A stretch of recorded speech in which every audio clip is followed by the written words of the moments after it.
আসসালামু আলাইকুম। ভিক্টর খানে গেল। এই ভিক্টর দাস যদি আজি ভিক্টর খান হবলগীয়া হয়েছে কিয়? কারণ এই বিজেপি সরকারে বাধ্য করেছে। তাকে এবার কলো, আই রিপিট, আসসালামু আলাইকুম। এই ভিক্টর দাস যদি আজি ভিক্টর খান হবলগীয়া হয়েছে কার কারণে? এই বিজেপি সরকার, যিখন বিজেপি সরকারে কি কয় হিন্দুত্ববাদ।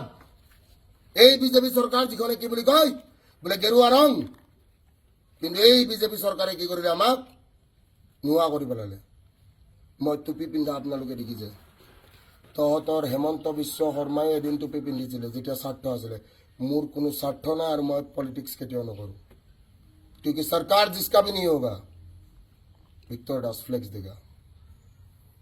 দ্বিতীয় প্ৰশ্ন, যোৱাকালি ৰাতিৰ কাহানী সকলোৱে দেখিছে। শুৱালকুছিৰ ল'ৰা কেইটামানে আহি আমাৰ গেট ভাঙি থৈ গুচি গৈছে। মোৰ মাক কি কৰিছে? মাক এটেক কৰিব চেষ্টা কৰিছে। কিন্তু কি 100ত ডাইল কৰাৰ পিছত 100ত মোক কি কৰিছে? ব্লক কৰিছে। গাৰ্লফ্ৰেণ্ডে ব্লক কৰিলে ভাল লাগে। 100ত ব্লক কৰি দিছে। 100 ইমাৰ্জেঞ্চি নাম্বাৰ।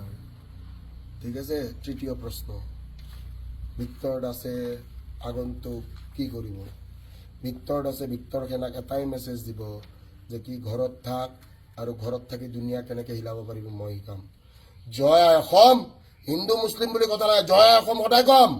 আৰু ভিক্টৰ সেনা জিন্দাবাদ থা, ভিক্টৰ সেনা জিন্দাবাদ হে, আৰু ভিক্টৰ সেনা জিন্দাবাদ रहेगा। ঘৰত থাক, ভালকে থাক, বাকী মই শিকাম।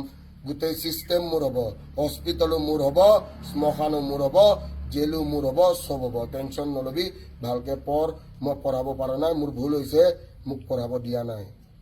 ঠিক আছে। হাত জোৰ কৰি মোৰ ভিক্টৰ সেনাক মই চৰি ক'ব বিচাৰোঁ। যিখিনিয়ে মোৰ 250 টকাত কোৰ্চ লৈছ, মই পঢ়াব পৰা নাই। কিয় জানানে? পঢ়াব দিয়া নাই। মই বৰ আশা কৰি পঢ়াম বুলি আহিছিলোঁ জেলৰ ভিতৰৰ পৰা। ঠিক আছে। চবৰে কথা শুনো আজিকালি।